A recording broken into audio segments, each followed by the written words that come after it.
Siapa puji Tuhan hari ini? Kita mau nyatakan Tuhan kita baik. Hanya Tuhan kita yang layak dipuji, disembah dan diagungkan. Amin, amin. Come on.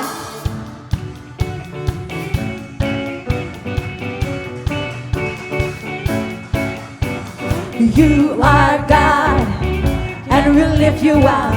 We keep singing, we keep praising, we won't stop. Living over God, you're worthy of all glory. Oh, there is no other. You are forever, Lord over all. There's nobody like you. There's no one beside you. Everybody say.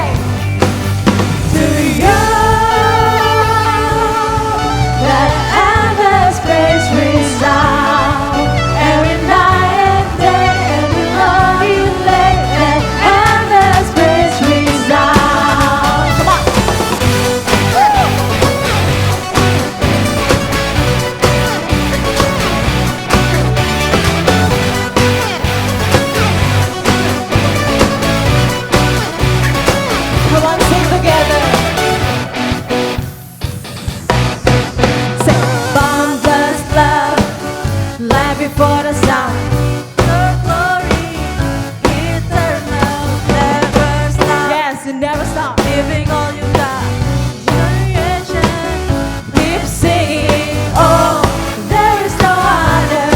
You are forever, Lord over all. There's nobody like you. There's no one beside you. To you.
Bagi nama Tuhan kita pada siang hari ini, amin.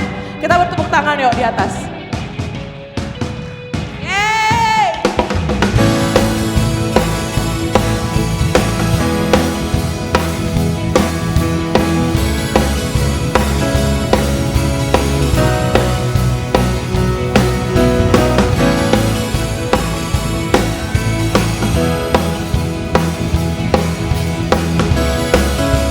Sama-sama kita katakan, kau batu karang yang teguh Tuhan.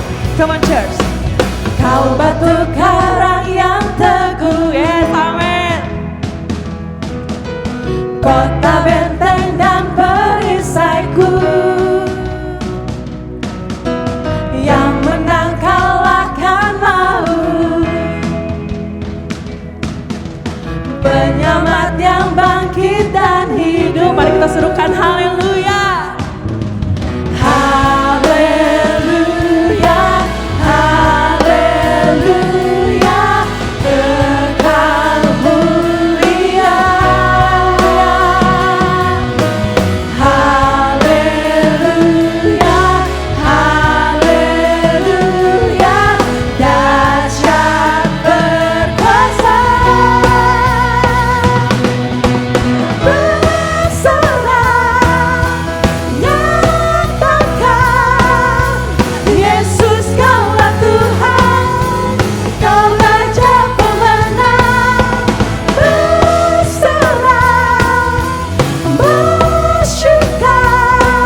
keselamatan kami Tuhan. Dari mula keselamatanku, yang menang kalahkan maut, yang menang kalahkan maut, penyelamat yang bangkit dan hidup. Mari kita serukan haleluya Tuhan. Haleluya, haleluya, Engkau mulia. Haleluya,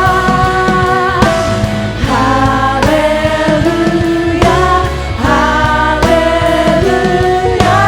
Kita siap berlomba bagi Tuhan. Come on.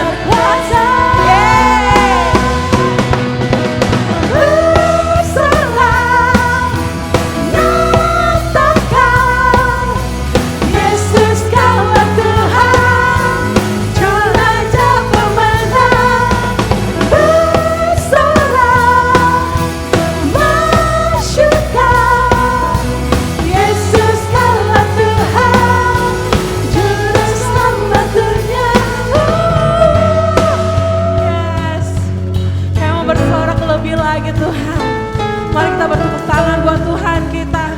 Come on church. Yesus.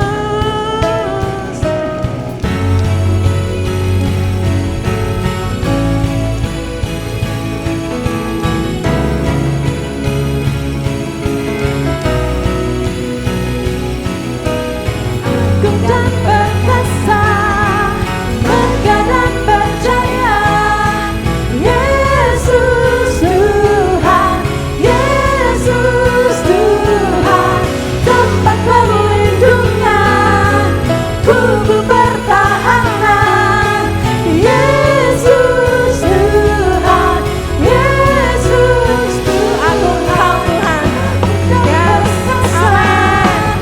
Megah dan percaya, Yesus Tuhan, Yesus. Kau tempat perlindungan kami Bapa, tempat perlindungan kami Tuhan, pertahanan, Yesus Tuhan, Yesus Tuhan.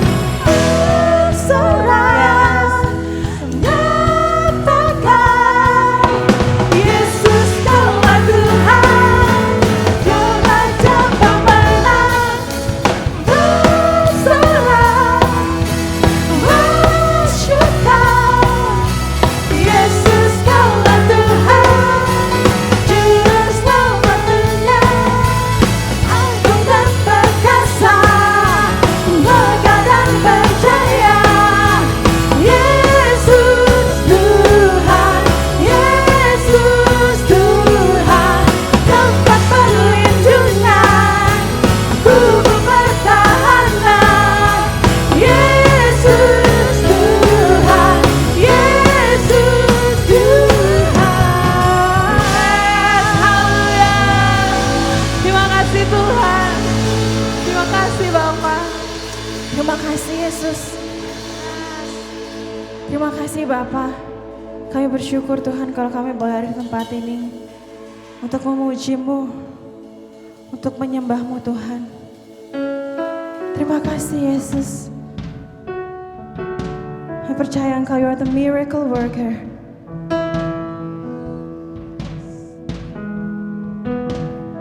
And You never stop working, Jesus. Kami datang tempat ini Tuhan, kami mendorong Engkau untuk hadir Bapa di setiap hati kami.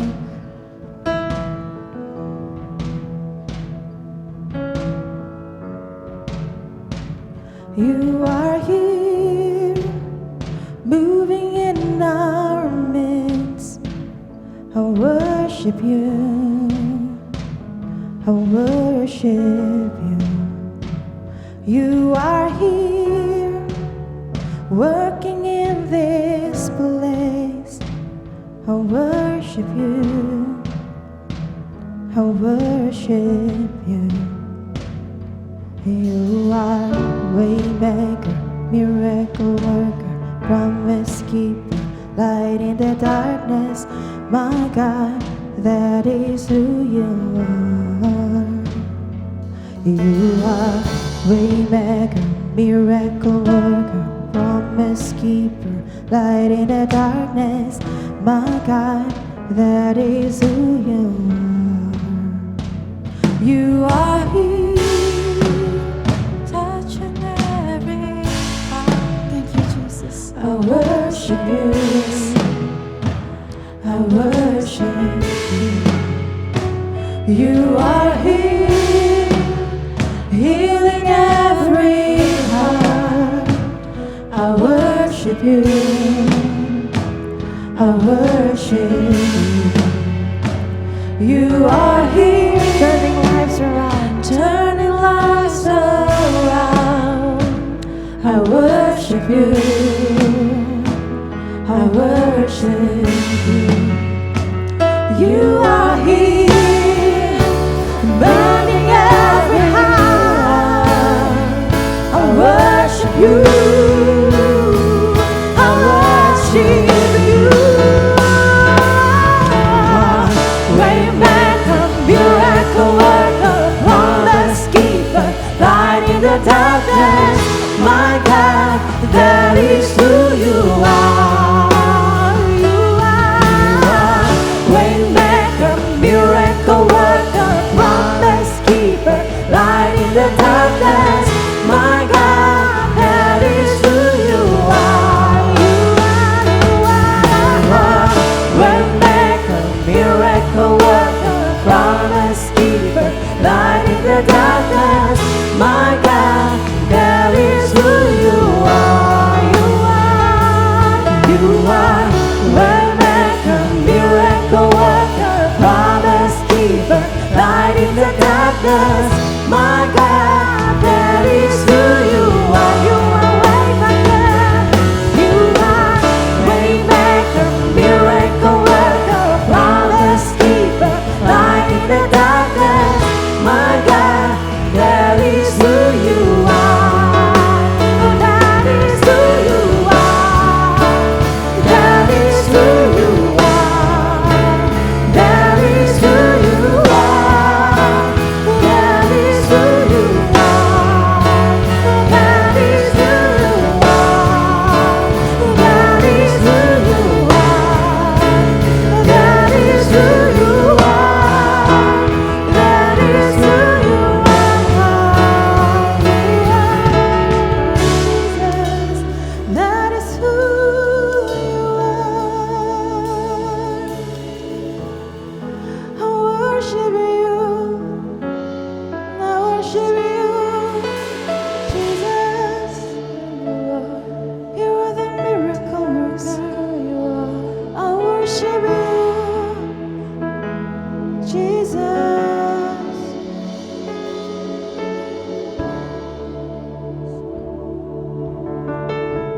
We believe in you, Jesus.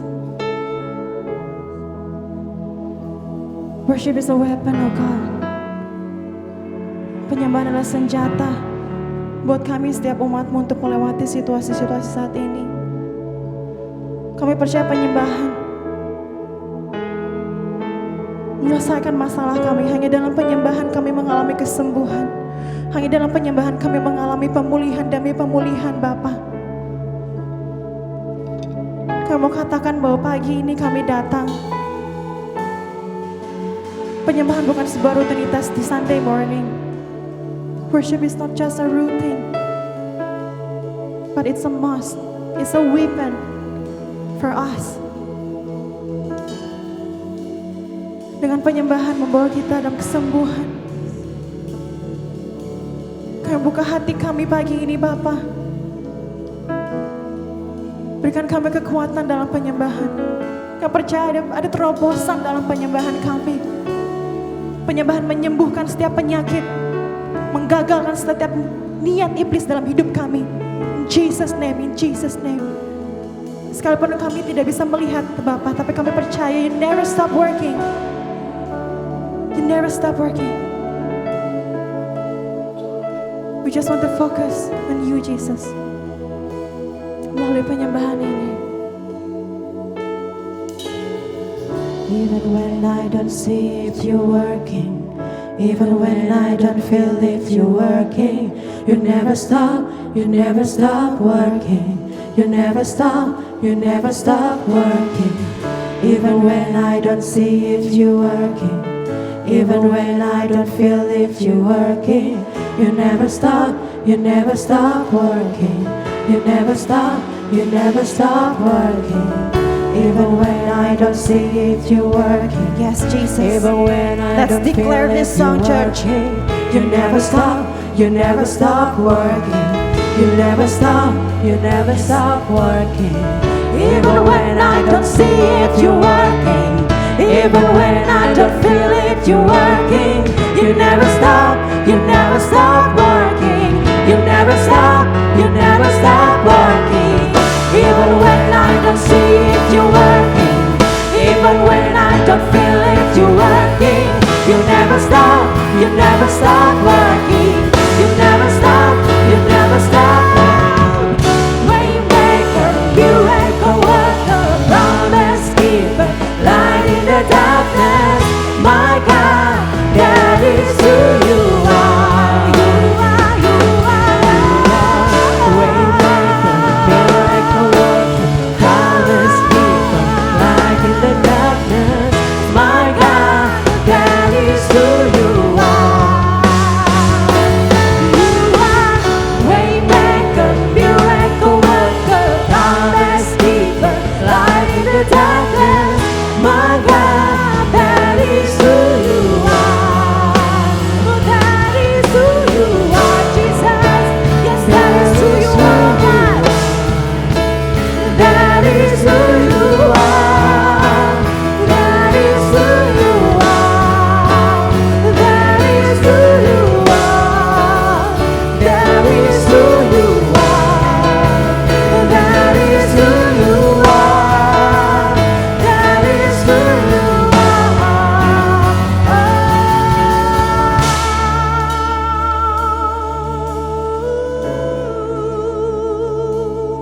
Speak to us more, oh God. Right now, you are the miracle worker, Jesus. We trust in you.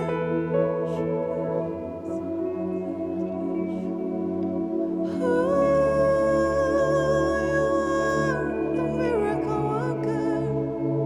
You are the healer. You are everything. You are everything, Jesus.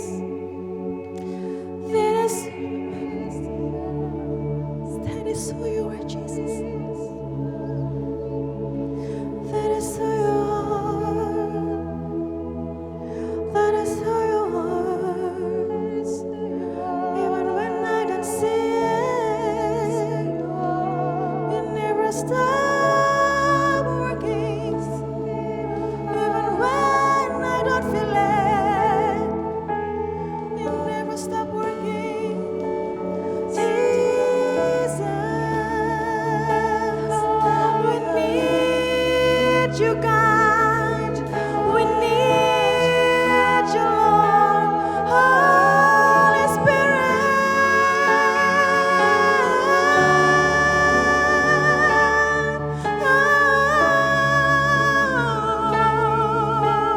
Jesus,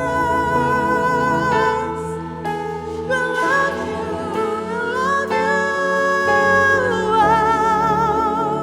That is who you are. We worship you. You're worthy to be praised. You're worthy to be glorified.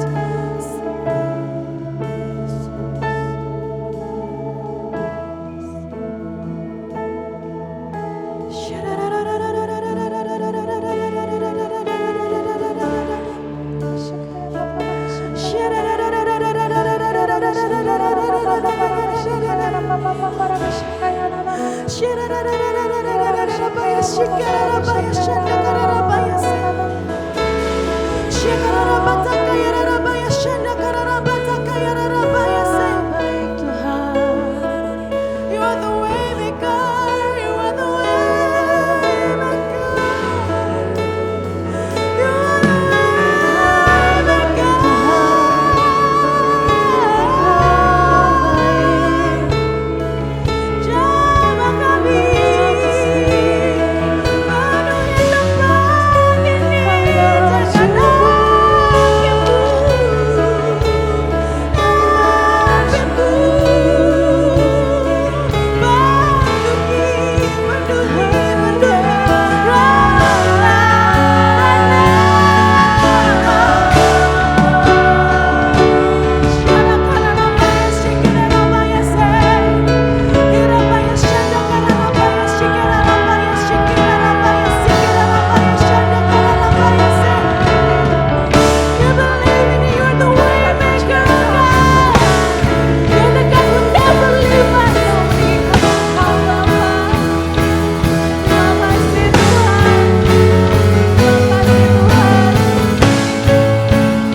Terima kasih Tuhan. Kaulah perisai kami Tuhan. Come on church, kita naikkan pujian ini. Katakan kau perisai. Perisai pelindungku, batu karang yang teguh, benteng pengharapanku. Kaulah Tuhan, Kaulah Raja. Perisai pelindungku, batu karang yang teguh, benteng pengharapanku. Kaulah Tuhan, Kaulah Raja. Perisai Setiap iman kami Tuhan, Kau perisai melindungi kami Bapa. Yes, benteng pengharapanku. Kaulah Tuhan, Kaulah Raja. Sepasti mentari bersinar, begitu pun janjimu. Yes, dalam segala perkara Engkau turut bekerja. Sepasti mentari bersinar, begitu pun janjimu. Dalam segala perkara Engkau turut bekerja.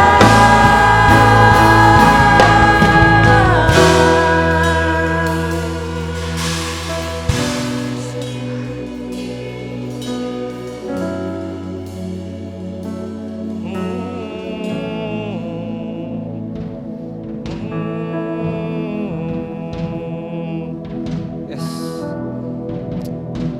Terima kasih Bapa, terima kasih Yesus, terima kasih Roh Kudus.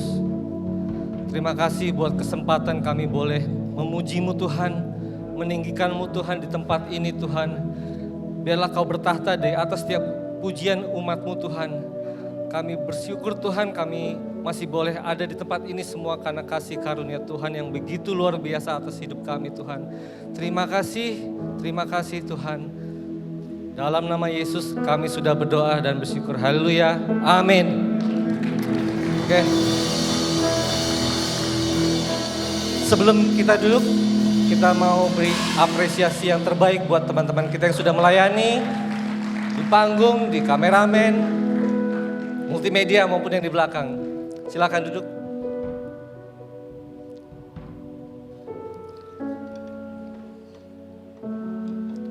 Shalom. Selamat pagi dan selamat datang di Gereja Kemuliaan Sion Balikpapan. Terima kasih sudah mau hadir di tempat ini. Semoga kita semua dalam keadaan yang baik dan sehat. Amin. Walaupun COVID sedang naik-naiknya di tempat ini, tapi kita percaya kita semua dalam perlindungan Tuhan. Walaupun sedang naik-naiknya, kami tetap menghimbau buat setiap saudara untuk tetap menjaga prokes dengan lebih ketat lagi tentunya. Saat ini kami juga mau menyambut setiap teman-teman saudara yang baru hadir pertama kali di tempat ini. Kami dari Gereja Kemuliaan Sion Balikpapan mengucapkan selamat datang dan selamat menikmati ibadah ini. Ada beberapa pengumuman yang akan kami sampaikan. Yang pertama adalah persembahan. Kami umumkan untuk saudara-saudara yang mau memberikan persembahan maupun perpuluhan bisa diberikan di booth yang ada di belakang maupun yang ada di lobi.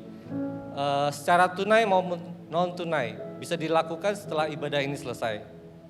Kemudian yang kedua adalah kami mau mengajak setiap saudara-saudara yang belum tertanam dalam home.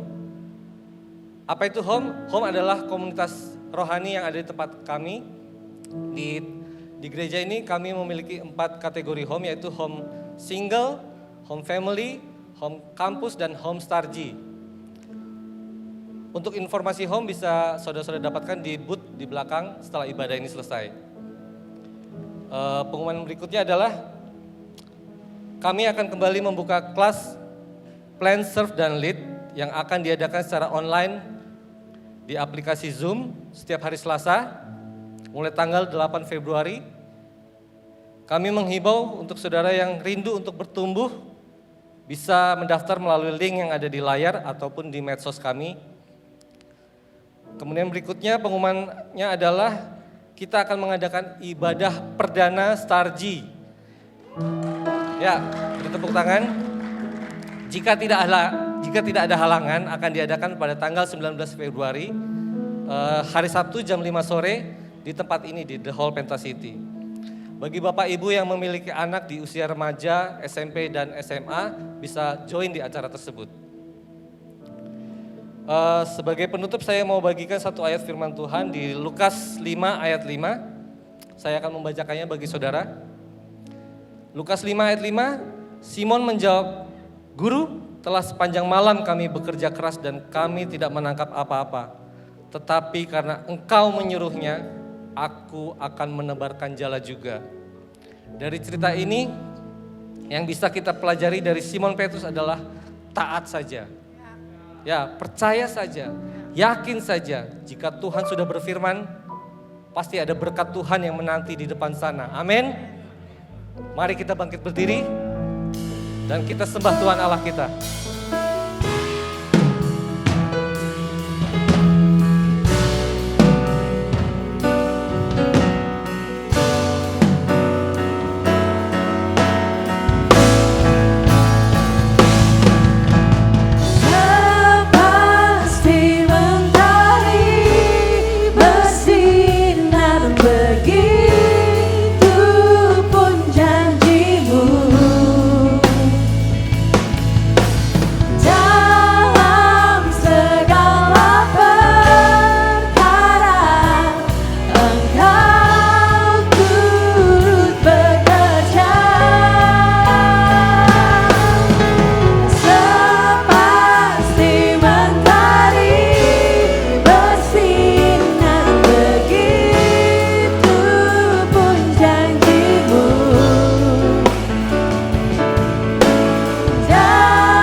bersyukur untuk hari yang baru yang Tuhan berikan buat setiap kami. Kalau pada pagi hari ini kami diberi kesempatan oleh-Mu Tuhan untuk kembali beribadah di dalam rumah-Mu. We want to give thanks for everything. Kalau kami hadir pada pagi hari ini, kami percaya bukan suatu kebetulan, tapi ada rencana Tuhan yang besar yang Tuhan ingin kerjakan dalam kehidupan kami. Sekali lagi kami boleh mengalami hadirat-Mu. Sekali lagi kami boleh diberkati, diubahkan oleh kebenaran firman-Mu yang sebentar lagi kami akan terima. Bersyukur untuk hari ini Tuhan, kalau kami dalam keadaan yang baik, dalam keadaan yang sehat, dan kami mau belajar firman-Mu, berarti hamba-Mu bisa membagikan pesan dengan bahasa yang sederhana yang mudah diterima dan dimengerti. Terima kasih Bapa, dalam nama Yesus kami berdoa dan kami mengucap syukur. Haleluya, sama-sama saya katakan amin, amin, amin, amin. Beri tepuk tangan buat Tuhan kita, haleluya. Saudara boleh kembali duduk. Pagi hari ini merupakan pagi yang spesial, karena pagi hari ini kita akan melakukan penyerahan anak yang dilakukan oleh dua keluarga Saya percaya setiap keluarga sudah siap. Hari ini ada baby-baby yang diserahkan kepada Tuhan sebagai sebuah langkah iman di mana orang tuanya percaya bahwa anak-anak mereka akan dibesarkan di dalam Tuhan dan mereka akan bertumbuh di dalam Tuhan. So saya mau invite kedua keluarga, yaitu keluarga dari Evangelis Andri dan Devi dan tentunya Mika, boleh naik ke atas stage. Dan keluarga kedua dari Grevi dan Intan beserta dengan anaknya Ruby boleh naik ke atas.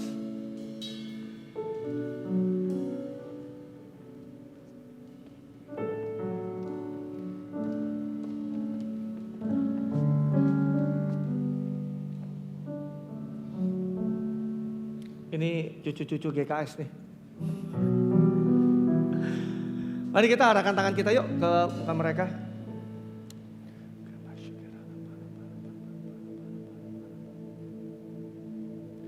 Bapak, pada hari ini kami mau serahkan kedua keluarga ini ke dalam tangan-Mu. Dan khususnya kalau hari ini kedua orang tua dari kedua anak ini Tuhan boleh menyerahkan anak-anak mereka ke dalam tangan-Mu. Kami percaya mereka meyakini bahwa Engkaulah Tuhan atas kehidupan anak-anak ini. Engkau yang memimpin dan menyertai anak ini. Berdoa Tuhan, kami serahkan Mikaela, Prinsesa Andev Mandorong ke dalam tangan-Mu. Sehingga anak ini selalu disertai Tuhan, diberkati Tuhan, dilindungi Tuhan. Masa pertumbuhannya menjadi masa pertumbuhan yang menyenangkan. Tuhan menjagai dia dalam kehidupannya. Dari masa kecilnya mengasihi Tuhan, melayani Tuhan. Dan segala potensi yang Tuhan taruh kehidupannya boleh bertumbuh di dalam nama Tuhan Yesus. Berdoa Tuhan untuk Andri, mengurapi dia dan Devi, sehingga mereka punya hikmat daripada-Mu membesarkan kedua anak ini dengan kasih yang sempurna daripada Tuhan. Dan ada hikmat dan kekuatan dan penyertaan Tuhan untuk mendidik anak ini di dalam nama Yesus. Thank you Lord. Hari ini juga Amba memserahkan Harmoni Ruby Putu ke dalam tangan-Mu Tuhan. Sehingga anak ini menjadi anak yang mengasihi Tuhan, takut Tuhan dari masa kecilnya. Tuhan menjagai kehidupannya. Kami percaya segala potensi yang Tuhan taruh dalam kehidupannya akan boleh keluar bahkan dari masa kecilnya. Boleh bertumbuh menjadi anak yang menyenangkan, menjadi berkat buat bagi banyak orang. Berdoa mengurapi Grevi dan Intan Tuhan dalam mendidik dia boleh bertumbuh menjadi anak yang dewasa, bertanggung jawab dengan hikmat dan kekuatan. Tuhan memberkati mereka berdoa dalam pekerjaan mereka, kecukupan segala sesuatu yang mereka perlukan dalam kehidupan mereka. Terima kasih Bapa untuk kedua keluarga ini, hanya di dalam nama Yesus kami berdoa dan kami mengucap syukur. Haleluya. Amin, amin, amin, amin, amin, amin, amin, amin. Beri tepuk tangan buat Tuhan kita, haleluya. Boleh foto dulu sebelum kita masuk dalam perjamuan kudus.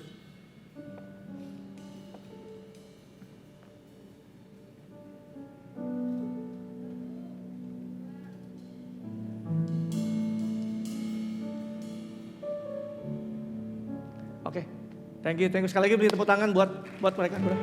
Congrats.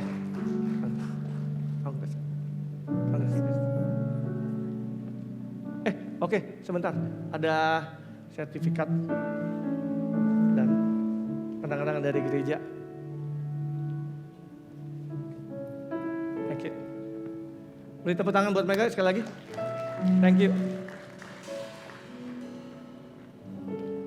Mari kita siapkan hati kita untuk masuk dalam perjamuan kudus. Hari ini adalah minggu pertama di dalam bulan yang baru, di bulan Februari. Saya undang teman-teman builders untuk bisa melayani. Thank you.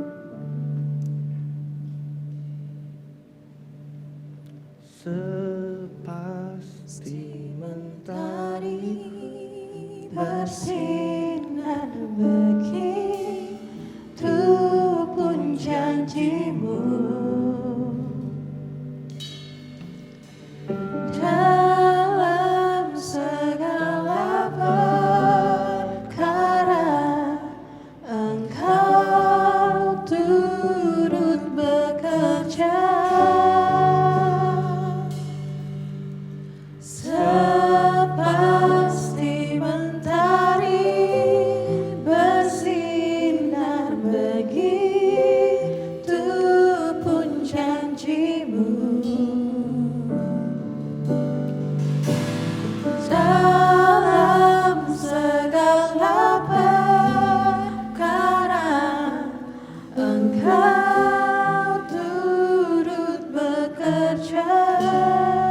sudah menerima roti dan anggur, boleh saya undang bangkit berdiri.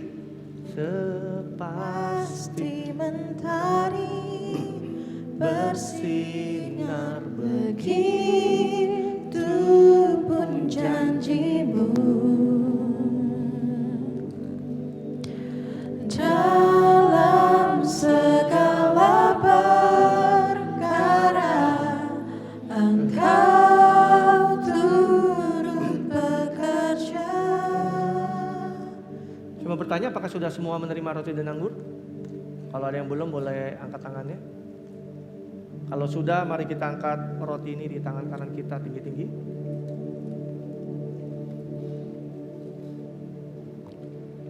Sebab apa yang telah kuteruskan kepadamu telah kuterima dari Tuhan, yaitu bahwa Tuhan Yesus pada malam waktu ia diserahkan mengambil roti, dan sesudah itu ia mengucap syukur atasnya dan ia memecah-mecahkan dan berkata, inilah tubuhku yang diserahkan bagi kamu, perbuatlah ini menjadi peringatan akan aku.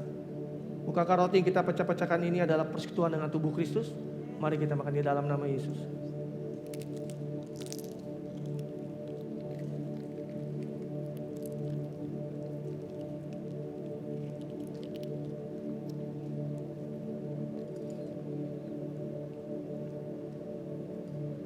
Mari kita angkat cawan ini. Demikian juga yang mengambil cawan sesudah makan lalu berkata, cawan ini ada perjanjian baru yang dimateraikan oleh darahku. Perbuatlah ini setiap kali kamu meminumnya menjadi peringatan akan aku. Sebab setiap kali kamu makan roti ini dan minum cawan ini, kamu memberitakan kematian Tuhan sampai ia datang. Bukankah cawan pengucapan syukur yang atasnya kita mengucapkan syukur adalah persekutuan dengan darah Kristus? Mari kita minum di dalam nama Yesus.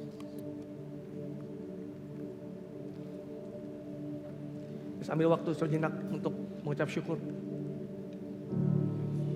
Terima kasih untuk kesempatan yang Tuhan berikan buat kami untuk mengambil bagian dalam tubuh dan darah-Mu. Sekali lagi kami boleh mengenang semua kebaikan kemurahan-Mu, karya-Mu di atas kayu salib buat setiap kami. Kami gak lagi sendirian, karena Kau menyediakan tubuh Kristus untuk menjadi keluarga kami. Kami tidak lagi tertolak, kami tidak lagi menjadi orang yang tidak ada artinya, tapi kami menjadi bernilai, menjadi diterima penuh oleh Engkau, oleh karena pengorbanan-Mu Tuhan. Kami tidak lagi hidup di dalam dosa dan kesalahan kami, tapi kami hidup di dalam kebenaran-Mu, karena Kau telah tebus hidup kami. We give thanks for everything. Kalau kami memasuki di bulan yang kedua di tahun ini, kami mengucap syukur untuk hari-hari yang kami jalani.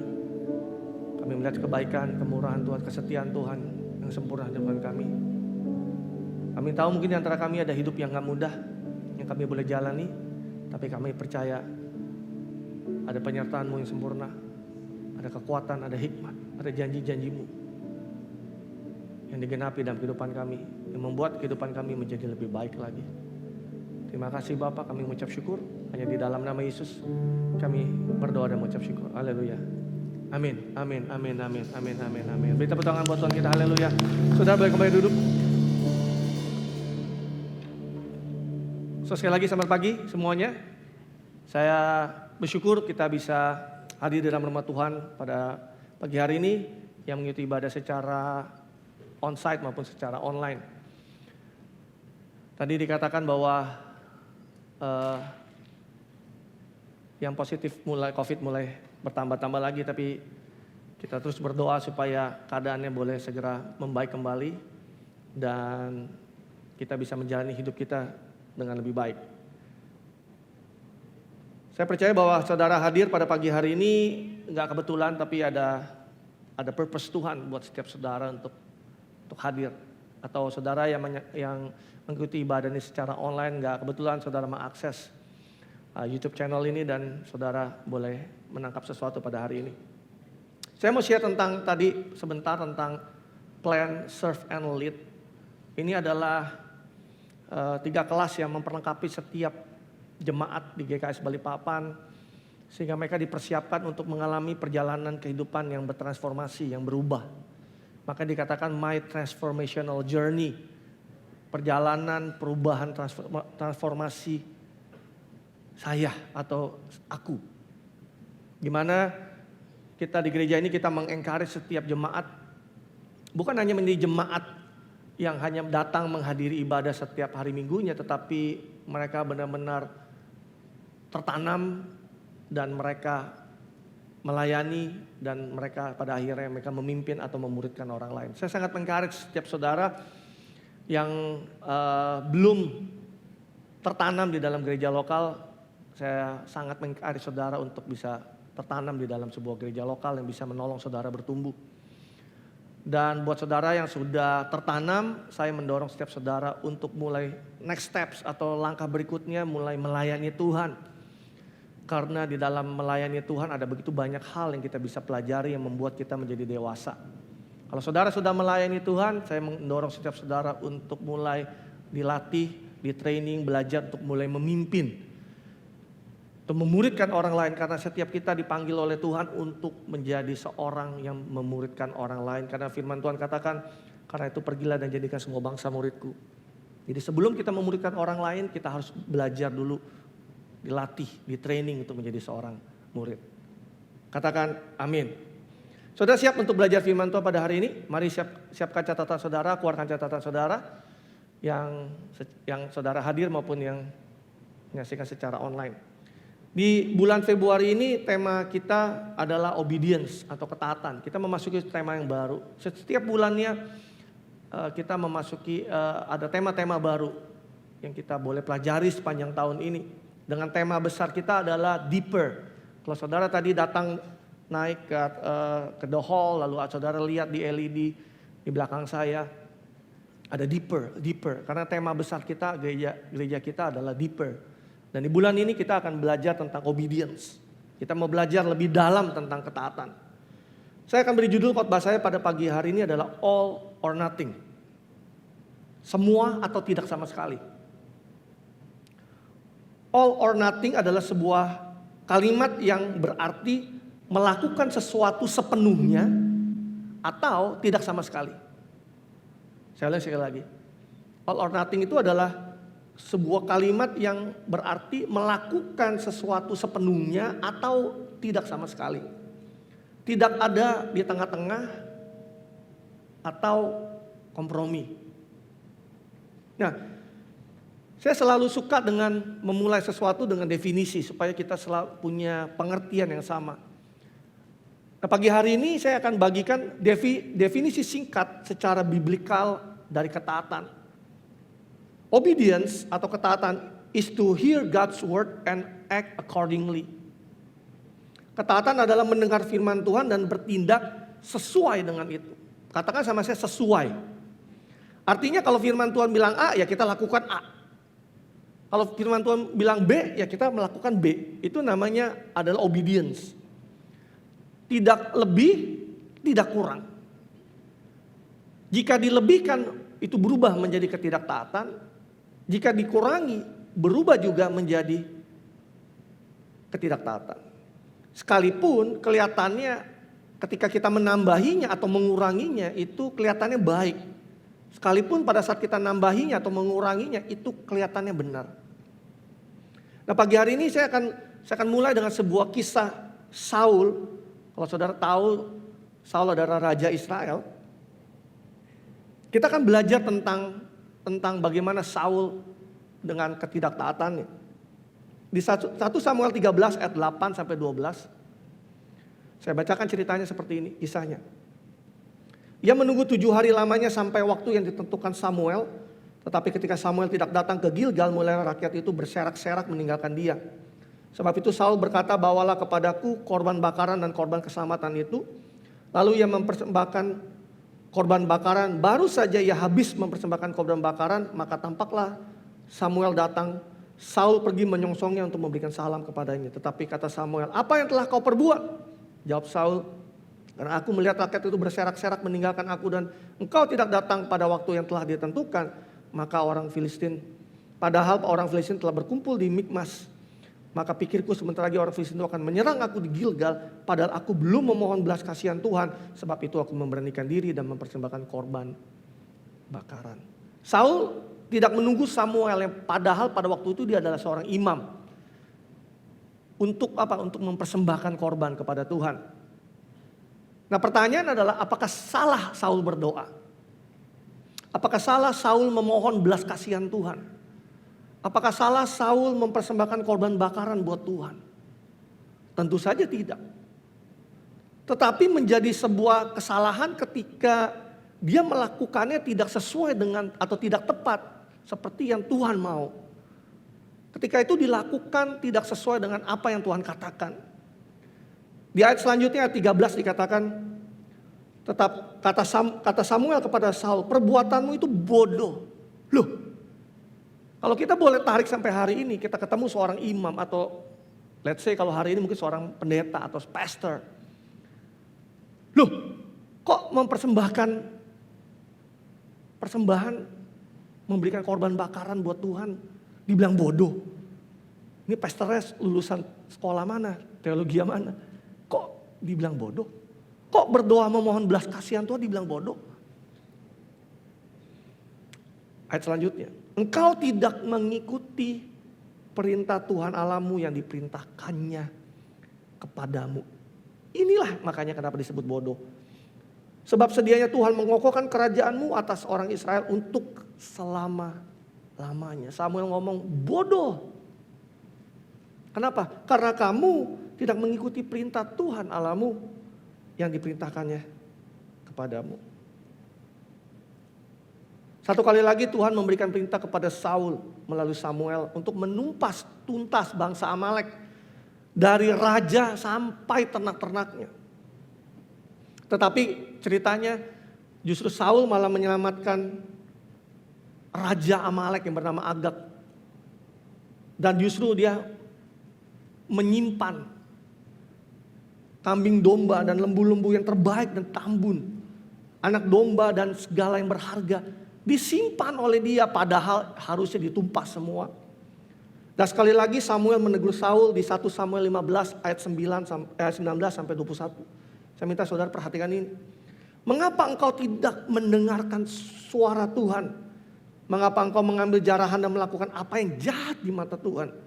Lalu kata Saul kepada Samuel, aku memang mendengarkan suara Tuhan dan mengikuti jalan yang telah disuruh Tuhan kepada aku. Dan aku membawa Agag, raja orang Amalek. Tetapi orang Amalek itu sendiri telah kutumpas.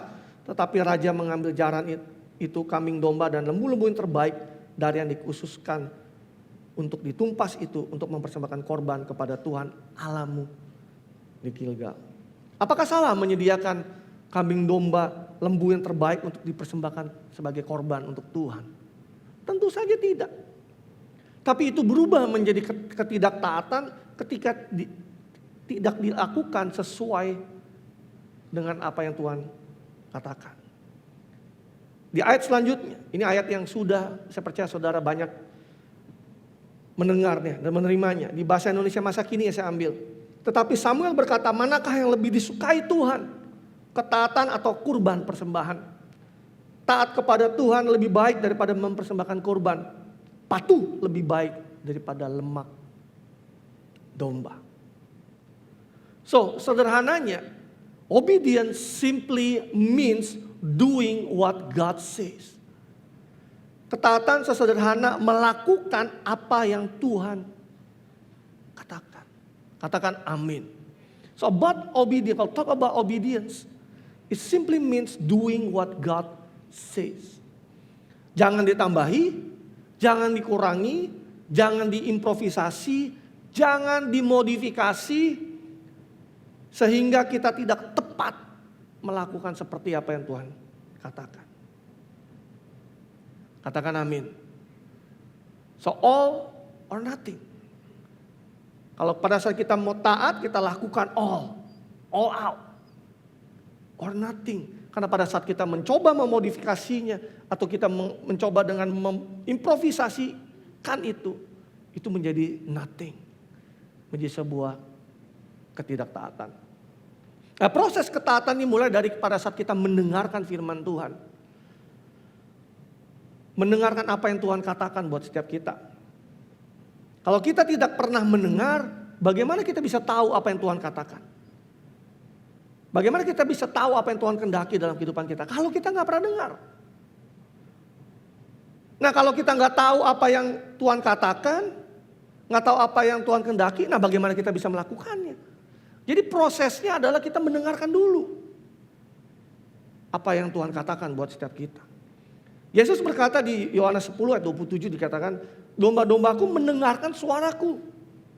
Dan aku mengenal mereka dan mereka mengikuti aku. Mendengarkan suaraku. Jadi Tuhan bersuara. Nah hari-hari ini banyak suara di kanan kiri kita. Nah kita mau dengerin yang mana? Ke arah mana kita menyendengkan telinga kita dan mendengarkan itu? Karena banyak suara di kanan kiri kita. Salah satu hal kenapa pada akhirnya Adam dan Hawa jatuh di dalam dosa pada awal-awal di Taman Eden ada karena dia mendengarkan suara yang lain daripada suara Tuhan. Suara yang kedengarannya benar, suara yang kedengarannya baik, tapi padahal bukan suara firman Tuhan. Nah pada saat dia mendengarkan suara itu, dia lakukan itu dan pada akhirnya dia jatuh di dalam dosa. Katakan mendengarkan.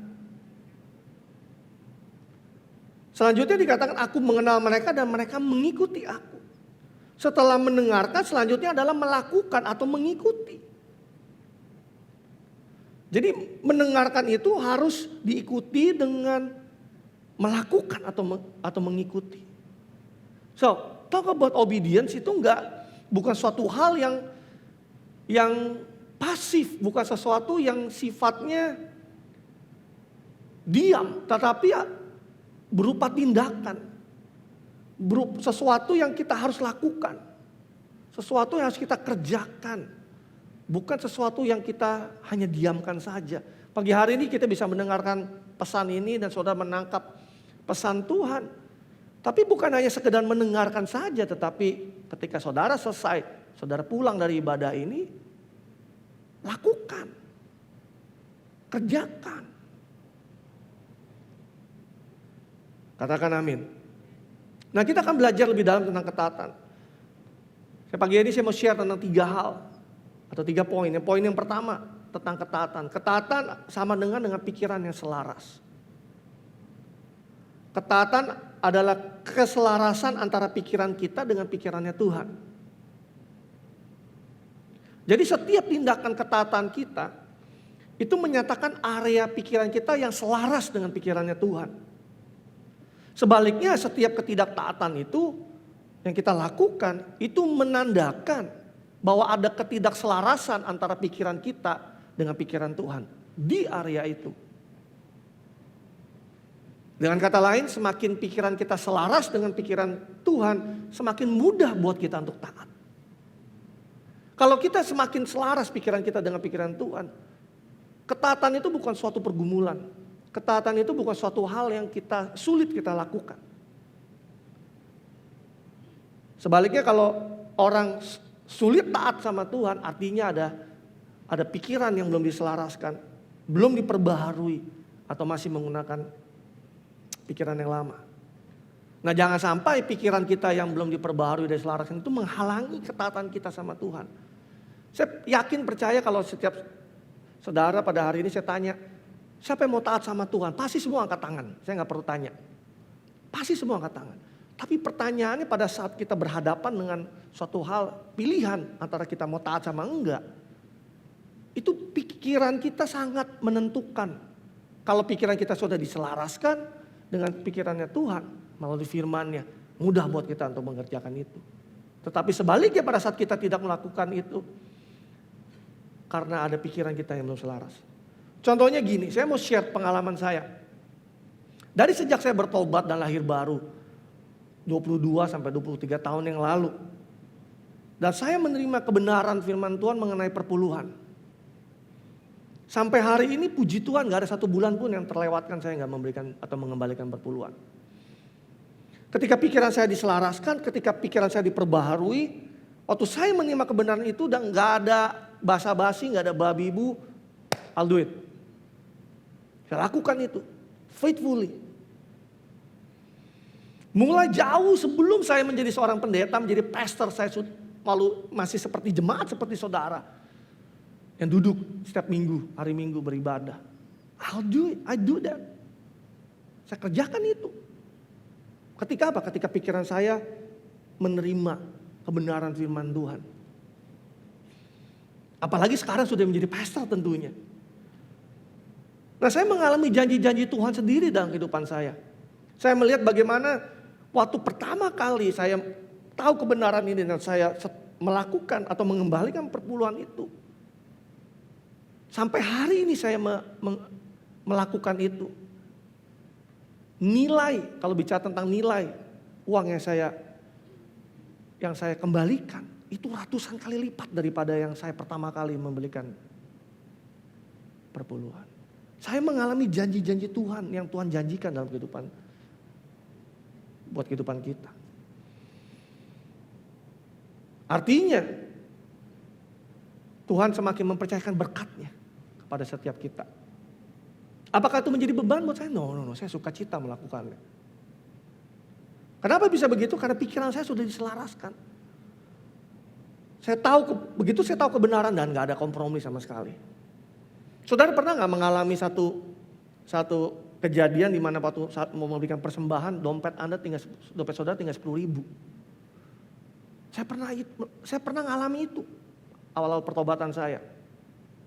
Pada waktu persembahan, kalau zaman dulu kan kantong persembahan kan masih beredar gitu ya, keliling gitu ya. Ya mungkin sekarang masih ada, tetapi kalau di kita kan beda formatnya. Udah gitu kan biasa kalau persembahan ada lagu persembahan gitu ya. Biasanya kalau WL tuh ingetnya nanti lagu persembahannya ini ya. Tahu gak saudara lagunya apa? Hanya ini Tuhan persembahanku, segenap hidupku, jiwa dan ragaku. Sebab tak ku miliki harta kekayaan yang cukup berarti untuk ku persembahkan. Tinggal ceban duitnya di dompet. Nah pertanyaan saya, kita mau tetap masukkan persembahan atau enggak? Tapi saya lakukan itu. Sambil kayaknya menitikkan air mata, Tuhan duit gue tinggal ceban. Ini saya persembahkan buat kamu. Dompet pulang dari gereja kosong. Saya gak pernah lupa momen itu. Because of what? Karena saya mau taat. Pernah gak saudara mengalami ketika saudara melayani, saudara disuruh Tuhan untuk mengosongkan dompet saudara untuk kasih orang. Saya pernah ketika satu KKR, saya baru ambil uang dari ATM. Biasa kalau KKR kan ada tenda-tenda di mana ada doakan orang gitu ya. Ya saya ada di dalam tenda itu mendoakan orang sakit dan sebagainya. Satu ibu saya layani. Pada waktu saya mendoakan ibu ini, tiba-tiba Roh Kudus ngomong, kosongkan dompetmu kasih ibu ini. Hah? Ada berapa tadi gua ambil ATM ya? Biasalah manusia begitu. Otaknya mulai jalan, berapa tadi ya? Tadi berapa ya, berapa? Tapi karena sudah terbiasa, saya tahu bahwa ini bukan kedagingan saya. Karena kedagingan gak mungkin mau menabur buat orang atau memberikan kepada orang. Daging ini gak mungkin. Tapi berarti saya tahu bahwa ini datangnya bukan dari daging saya. Ini pasti datangnya dari Tuhan.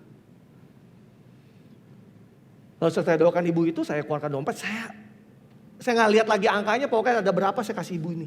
Waktu saya kasih ibu ini, ibu itu nangis di depan saya. Waktu dia pegang uangnya, dia nangis, dia bilang, Pak, saya berdoa sama Tuhan tadi sebelum datang ke tempat ini. Saya berdoa untuk mau beli susu buat anak saya. Saya lagi gak punya uang. Dan saya dipakai Tuhan pada saat itu untuk menjadi saluran berkatnya Tuhan. Mengosongkan dompet saya. Dan waktu ibu itu ngomong itu, sukacita saya mengalir dalam hati saya. Artinya saya melakukan hal yang benar. Coba kalau jangan deh, nanti pulang gimana ya? Udah kasih jadi nggak taat namanya. Artinya kesimpulannya saya mau bagikan di poin pertama adalah pikiran kita yang semakin selaras, akan mudah buat kita untuk menjadi taat sama Tuhan. Yang mengerti katakan amin. Ketaatan tidak selalu membutuhkan pengertian. Saudara catat baik ini. Ketaatan itu tidak selalu membutuhkan pengertian. Dengan kata lain, kita tidak harus mengerti lebih dahulu untuk bisa menjadi taat. Karena seringkali ada perintah Tuhan yang gak masuk di akal. Gak masuk di pikiran kita. Kita gak ngerti kenapa. Tapi Tuhan katakan itu, just do it. Siapa yang sangka ngosongin dompet? Kita gak ngerti kenapa. Gak make sense. Contoh lain seperti gini. Di Matius 5:44 di dalam terjemahan sederhana Indonesia dikatakan gini. Tetapi aku berkata kepadamu, kasihilah setiap orang yang memusuhi kamu, berkatilah setiap orang yang mengutukmu, berbuat baiklah kepada semua orang yang membencimu, dan berdoalah bagi setiap orang yang menghina dan menganiaya kamu. Kalau pikiran kita belum diperbarui dan diselaraskan, ini sesuatu yang gak masuk di akal. Sesuatu yang di luar nalar. Menjadi sebuah kebodohan buat dunia. Orang yang memusuhi kita disuruh mengasihi. Orang yang mengutuki kita disuruh memberkati. Orang yang membenci kita disuruh berbuat baik sama dia. Orang yang menghina dan menganiaya kita disuruh berdoa buat mereka. Tetapi kalau kita mau belajar taat, terlepas dari perasaan kita yang kayak apa, just do it. Pastor, susah. Susah, pastor. Masa musuh kita kasihi? Orang yang udah ngutuk-ngutuk saya. Kalau zaman sekarang banyak bukan hanya ngutuk secara verbal. Ngutukin melalui sosial media. Komen-komen netizen hari-hari ini kan saudara tahu sendiri seperti apa. Tiba-tiba lagi posting apa, netizen masuk serang saudara di situ. Disuruh memberkati mereka. Orang yang benci sama kita, kita suruh berbuat baik sama dia. Nah loh, orang yang menghina kita, yang merendahkan kita, yang menganggap remeh hidup kita. Saya nggak usah bilang menganiaya kita. Yang menganggap rendah kita, memandang kita sebelah mata. Disuruh berdoa buat mereka. Kalau pikiran kita belum diselaraskan,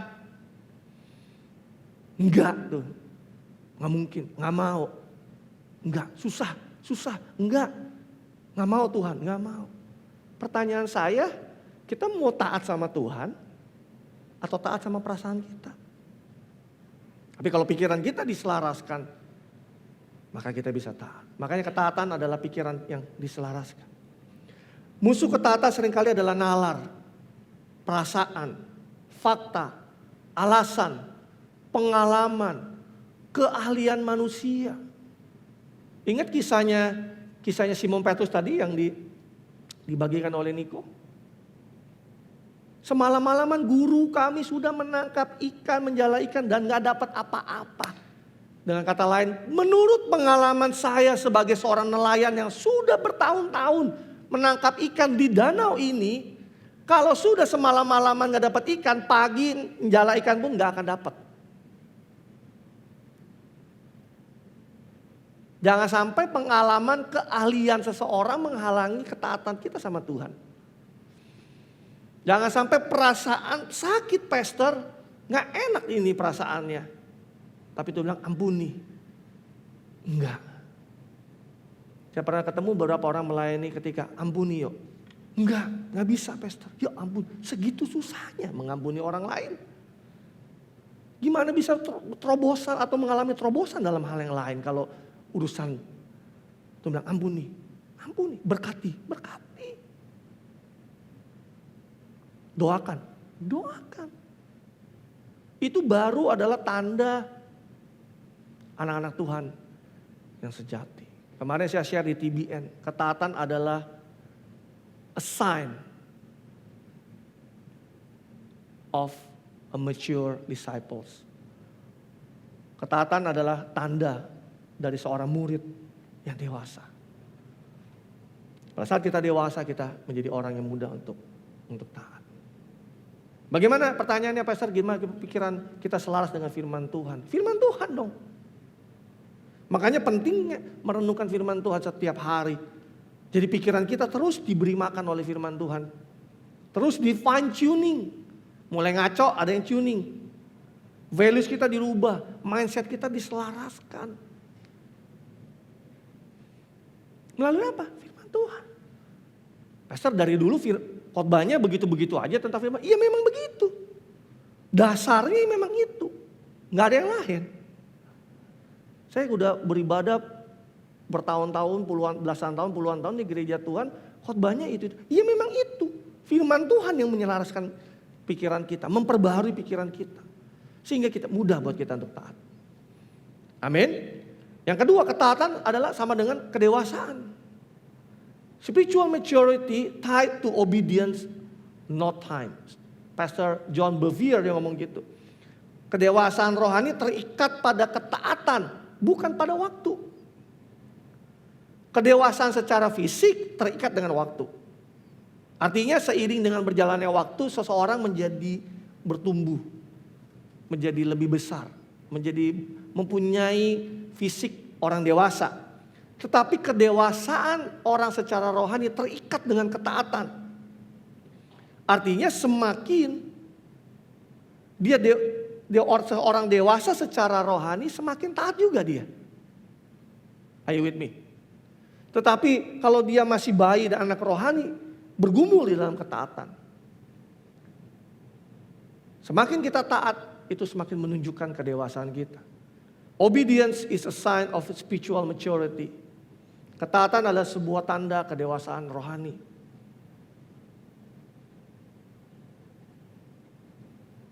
Orang yang semakin dewasa gak sulit untuk taat. Tadi saya katakan, anak-anak atau bayi rohani masih berjuang untuk belajar ketaatan. Jadi gimana pastor? That's okay. It's a process. Itu sebuah proses perjalanan kita. Perjalanan saya melayani, saya melihat orang yang taat sama firman Tuhan, pertumbuhannya luar biasa. Disuruh mengampuni, awalnya sulit tapi dia melakukan, dia taat. Saya lihat breakthrough terjadi dalam hidupnya. Disuruh meninggalkan dosa untuk hidup kudus, awalnya sulit tetapi begitu taat langsung terjadi breakthrough. Menjadi lebih dewasa. Disuruh setia melayani, awal perjalanannya mungkin naik turun pasang surut, tapi begitu taat hari ini dipakai Tuhan luar biasa. Saudara catat ini, every single obedience of God's words give us spiritual growth. Setiap ketaatan kepada firman Tuhan memberikan kepada kita pertumbuhan rohani. Di Ulangan 4 ayat 5-6 dikatakan demikian. Ingatlah aku telah mengajarkan ketetapan dan peraturan kepadamu seperti yang diperintahkan kepadaku oleh Tuhan Allahmu. Supaya kamu melakukan yang demikian di dalam negeri yang akan kamu masuki untuk mendudukinya.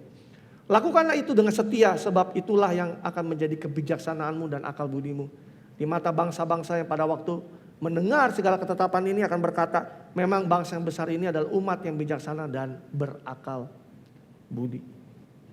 Lakukan dengan itu dengan setia, sebab itulah yang akan menjadi kebijaksanaanmu dan akal budimu. Di dalam terjemahan The Message-nya dikatakan, keep them, practice them, pegang itu, latih itu. You will become wise and understanding. Kamu akan menjadi bijaksana dan berpengertian. Dengan kata lain, obey them completely, taatilah sepenuhnya.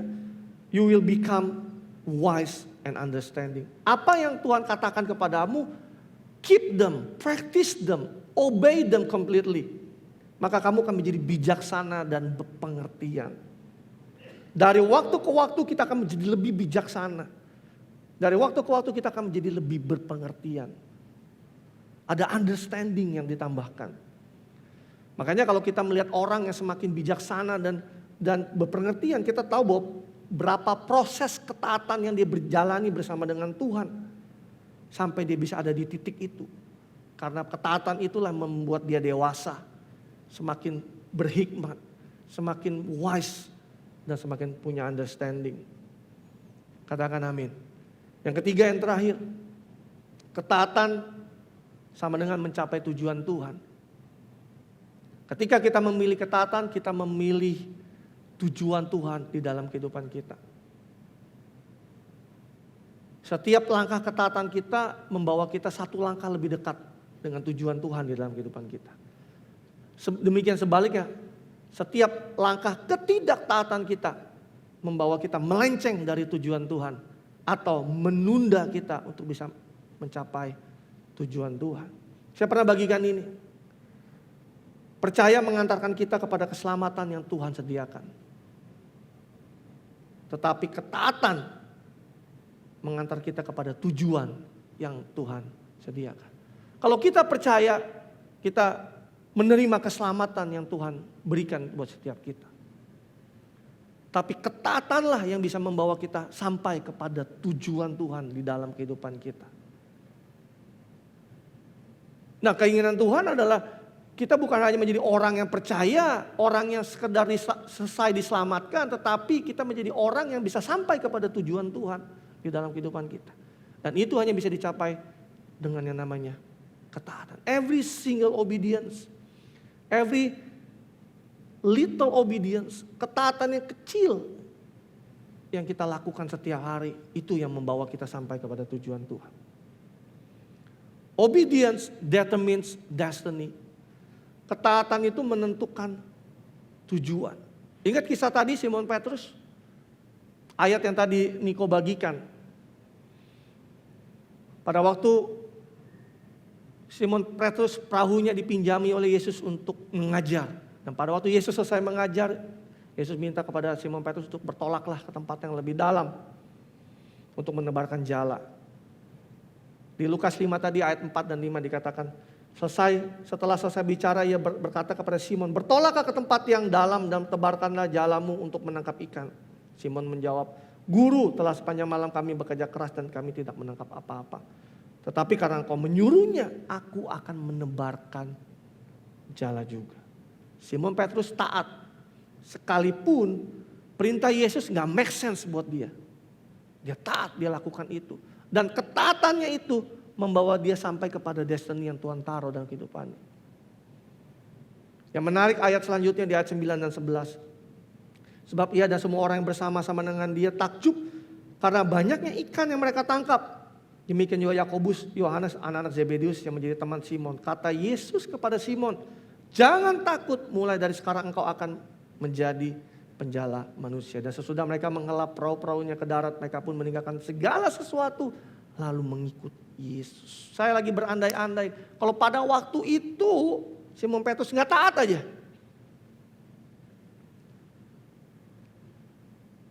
kisah yang tadi nggak akan sampai ke sana. Yesus nggak akan berkata, ayo ikutlah aku akan jadikan kamu penjala manusia. Kalau pada waktu itu, yuk tebarkan jalamu. Enggak guru, udah aku udah semalam-malam percuma, udah gak ada apa-apa di sini. Udah pulang aja capek, dia dayung lagi perahunya ke tepi pantai. Nggak ada ceritanya. Alkitab berubah isinya. Ngerti gak maksud saya? Nggak ada ceritanya ini. Kamu akan kujadikan penjala manusia. Nggak ada kisahnya. Artinya apa?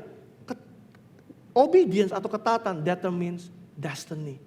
Pada saat kita taat itu membawa kita masuk terus lebih dalam pada tujuan Tuhan dalam kehidupan kita. Pastor, saya nggak tahu tujuan Tuhan dalam hidup saya. Hari-hari aja saya nggak tahu ngapain, pokoknya ya udahlah berdoa, datang gereja, ibadah. Kalau saudara mau tahu tujuan Tuhan dalam kehidupan saudara, sederhana caranya. Taat. Apa yang Tuhan suruh saudara lakukan, taat aja. Maka saudara akan menemukan tujuan Tuhan di dalam kehidupan saudara. Are you with me? Gereja ini lahir karena pada waktu itu saya mau melangkah. Saya mau percaya dan saya melangkah. Saya mau taat. Kalau waktu itu 10-11 tahun yang lalu. 11 tahun yang lalu saya gak mau Tuhan. Terlalu berat panggilanmu. Udah dah aku jadi jemaat aja lah. Udahlah aku pokoknya Tuhan suruh melayani lah. Pokoknya aku mau lah. Tapi kalau buat gereja baru aku gak mau lah Tuhan lah. Terlalu banyak. Karena itu pergumulan saya waktu itu. Sampai jet saya pikirin. Aduh ribet banget dah Tuhan. Kayaknya gak mau. Aduh. Banyak aduhnya. Bergumul deh. Gimana Tuhan. Saya tanya mentor saya tanya pastor saya. Aduh, banyak aduhnya. Tapi ketika saya minta conviction dari Tuhan, Tuhan convict saya, yakini saya. Dan saya bilang, ya udah deh, aku nggak tahu apa-apa Tuhan, tapi aku mau melangkah. Saya cuma cerita sama mentor saya. Saya bilang, saya nggak pernah punya pengalaman jadi pendeta loh. Saya nggak punya pengalaman jadi pastor. Gimana mengembalai gereja Tuhan? Lalu dia cuma ngomong begini, waktu kamu punya anak pertama juga kamu gak punya pengalaman jadi seorang ayah sebelumnya? Mana ada orang punya pengalaman jadi seorang ayah sebelumnya? Tapi waktu anak itu lahir, intuisi ayahmu akan lahir, akan tumbuh. Dan pada saat itulah kamu belajar bagaimana menjadi seorang ayah yang baik. Itu merubah perspektif saya. Nah, pada saat gerejamu lahir, intuisi gembalamu akan lahir, pastormu. Intuisi pastormu akan lahir. Dan kamu akan belajar menjadi bagaimana jadi seorang gembala yang baik. Itu merubah perspektif saya. Ya udah jalan aja lah, aku jalan melangkah Tuhan. Maka kita bisa sampai ada hari ini. Yang mengerti katakan amin. Setiap ketaatan membawa saudara satu langkah lebih dekat kepada tujuan Tuhan. Sebaliknya, setiap ketidaktaatan akan membawa saudara menjauh dari tujuan Tuhan. Menunda saudara untuk sampai pada tujuan Tuhan. Membawa saudara mutar-mutar ke tempat yang seharusnya saudara sampai. Saudara mutar-mutar. Bukankah pelajaran bangsa Israel 40 tahun di padang gurun juga mengajarkan kepada setiap kita? Karena ketidaktaatannya harus putar-putar di padang gurun. Padahal jarak ke tanah perjanjian itu enggak sejauh itu. Tapi kita menghabiskan banyak waktu berputar-putar. Karena apa? Karena di sini tuh beradu terus argumen, alasan-alasan. Nggak benar-benar mau submit dan taat. Ada putar. Paling gampang cara mendeteksinya adalah udah bertahun-tahun. Kok begitu-begitu aja ya? Kok kayaknya nggak kemana-mana ya? Ya coba cek. Mungkin ada hal-hal yang Tuhan kasih tahu saudara nggak lakukan. Putar. Nggak jelas hidupmu. Kebingungan sendiri. Sedangkan kalau ngelihat orang lain, gila kayaknya hidupnya memang sih masalah ada, tapi kok kayaknya terus ya dibawa naik oleh Tuhan, makin diurapi, makin dipakai Tuhan luar biasa, kehidupannya makin luar biasa. Jadi hari ini pilihan di tangan kita. Kita mau putar nggak jelas, atau kita mau just obey. Ya udah Tuhan ngomong apa, aku jalan. Kalau nanti di apa-apa di tengah jalan ada apa-apa, ada Tuhan tanggung jawab di situ. Are you with me? Karena dia adalah Tuhan yang tanggung jawab, bukan Tuhan yang udah suruh kita jalan tapi dia tinggalin kita. Ngerti gak maksud saya? Pada saat Tuhan bilang, jalan. Pada saat jalan ada Tuhan menyertai kita. Kalau ada apa-apa di jalan, Tuhan tanggung jawab di situ. Yang mengerti katakan amin. So kesimpulannya.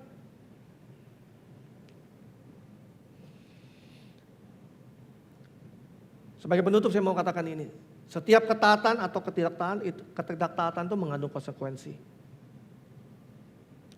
Ulangan 5 ayat 33 di ayat yang terakhir. Segenap jalan yang diperintahkan kepadamu oleh Tuhan Allahmu haruslah kamu jalani. Supaya, katakan sama saya supaya. Nggak kedengeran? Supaya kamu hidup dan baik keadaanmu serta lanjut umurmu di negeri yang akan kamu duduki. Segenap jalan yang diperintahkan oleh Tuhan haruslah kamu jalani. Supaya, kata supaya itu adalah konsekuensinya. Pada saat segenap jalan yang diperintahkan Tuhan kita jalani, yang supaya itu terjadi itu. Apa? Kamu hidup, baik keadaanmu dan lanjut umurmu di negeri yang akan kamu duduki. Dengan kata lain, kalau pada saat kita tidak taat, ada konsekuensi yang kita akan alami. Kita tidak akan menerima apa yang dijanjikan Tuhan dalam kehidupan kita. Tetapi pada saat kita taat, ada berkat di balik ketaatan itu yang kita bisa nikmati. Dan saya kalau ngomong soal berkat, jangan otaknya langsung materi. Janji Tuhan adalah, aku datang untuk memberikan kamu hidup dan hidup dalam segala kelimpahan. Kelimpahannya jangan mikir uang banyak di rekening, aset banyak. No. Itu hanya sebagian kecil. Tapi yang dikatakan adalah kepenuhan hidup. Fulfill life, hidup yang penuh. Kalau hidup yang penuh artinya hidup kita tuh penuh dan itu berkelimpahan. Jadi berkat buat orang lain. Hidup yang penuh itu sampai pada satu titik kita bisa berkata bahwa Christ is enough for me. Kristus itu cukup buat saya. Kenapa? Kita penuh. Jadi hidup kita gak lagi punya kekurangan. Yes, tentu uang kita perlu. Kita perlu menabung, kita perlu menginvestasi, kita perlu mengelola apa yang Tuhan percayakan dengan baik. Tapi pada saat hidup kita penuh, kita nggak lagi demanding kayak orang gila pada hal-hal yang lain. That's enough. Because Christ is enough for me. Apalagi yang terkandung di dalamnya? Janji-janji Tuhan digenapi di dalam kehidupan kita. Konsekuensinya janji itu digenapi di dalam kehidupan kita. Apalagi ada kuasa Tuhan yang tidak terbatas itu yang kita alami dalam kehidupan kita. Maka saya tulis quote terakhir. Ketaatan akan membuka pintu kuasa Tuhan yang tidak terbatas atas hidup kita yang terbatas. Jadi kalau kita taat, itu kita sedang membuka pintu kuasa Tuhan yang unlimited itu. Untuk bekerja di dalam kehidupan kita yang limited, yang terbatas. Ada kuasa Tuhan yang bekerja dalam kehidupan kita pada saat kita taat. Amin. Tapi ini ada sebuah proses yang panjang. Belajarlah dari hal-hal yang kecil. Setialah dalam hal-hal kecil, perkara-perkara yang kecil. Terbiasa untuk taat. Sehingga pada sampai satu titik, ketika kita nggak taat, kita nggak tenang hati kita. Kayaknya kok ada yang nggak enak ya hati gue ya. Pada saat nggak taat, sampai di titik itu kita harus bertumbuh. Jadi satu kebiasaan, jadi satu pola hidup, sehingga menjadi sebuah karakter buat setiap kita. Sehingga pada waktu dunia melihat, wow, anak-anak Tuhan, anak-anak yang taat. Kalau itu terbiasa di dalam kehidupan kita, yang kita bangun bersama dengan Tuhan, untuk taat di urusan sehari-hari itu menjadi hal yang biasa. Taat sama pemimpin di kantor, taat sama peraturan di kantor, itu suatu hal yang biasa. Karena itu udah terbiasa, udah terbangun pola hidupnya. Amin. Saya berdoa supaya Roh Kudus menolong setiap saudara di dalam proses untuk belajar lebih dalam ketaatan. Saudara belajar sesuatu pada hari ini? Mari kita bangkit berdiri. Kita datang kepada Tuhan, kita akhiri ibadah ini. Kita angkat satu lagu yang udah cukup lama. Tapi saya percaya ini akan menjadi rema buat setiap kita. Thank you Lord, thank you Lord. Terima kasih. Ku tak membawa apapun juga.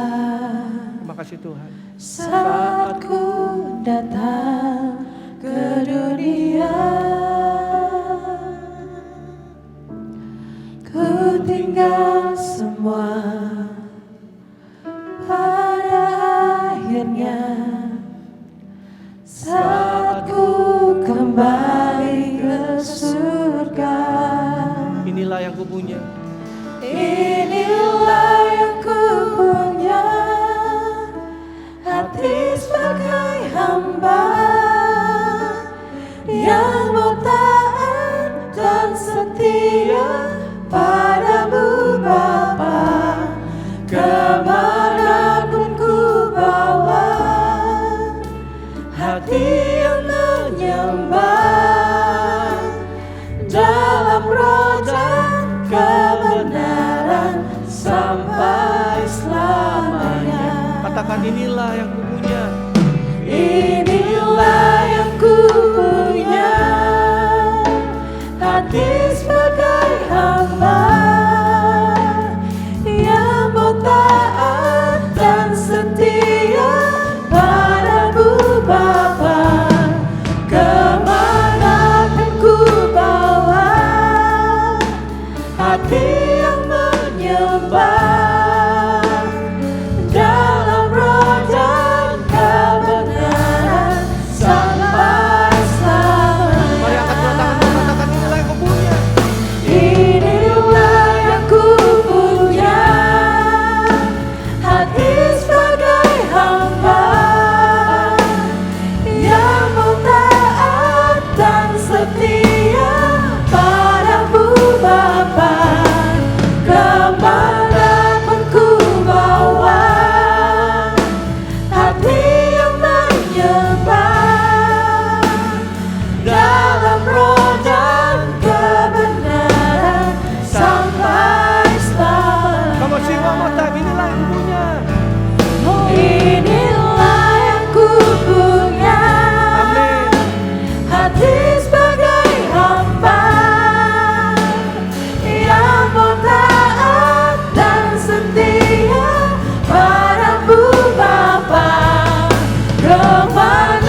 Bapak, pagi hari ini kami belajar lebih dalam mengenai ketaatan.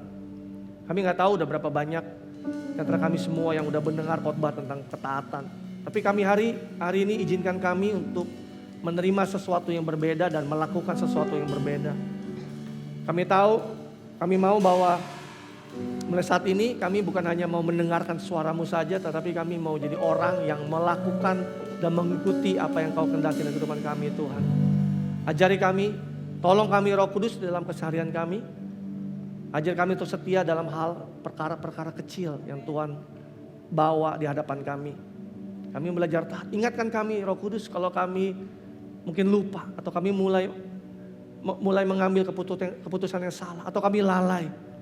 Ingatkan kami Roh Kudus, tolong kami di dalam kelemahan kami. Sehingga kami di tahun ini kami menjadi orang-orang yang terus membangun ketaatan. Sehingga menjadi pola hidup, sehingga menjadi kebiasaan, sehingga menjadi karakter setiap kami. Sehingga kami menjadi orang yang tidak sulit untuk digembalai oleh-Mu sendiri. Sehingga kami menjadi orang yang tidak sulit untuk dipimpin oleh Engkau sendiri, Tuhan. Di dalam kehidupan kami sehari-hari. Ajar kami untuk bisa terus melihat ketaatan dalam hal yang berbeda dan perspektif yang berbeda. Ajari kami untuk bisa melakukan ketaatan bukan menjadi sebuah pergumulan yang hebat buat kami, tetapi menjadi sesuatu yang mendatangkan sukacita buat kami ketika kami melakukannya.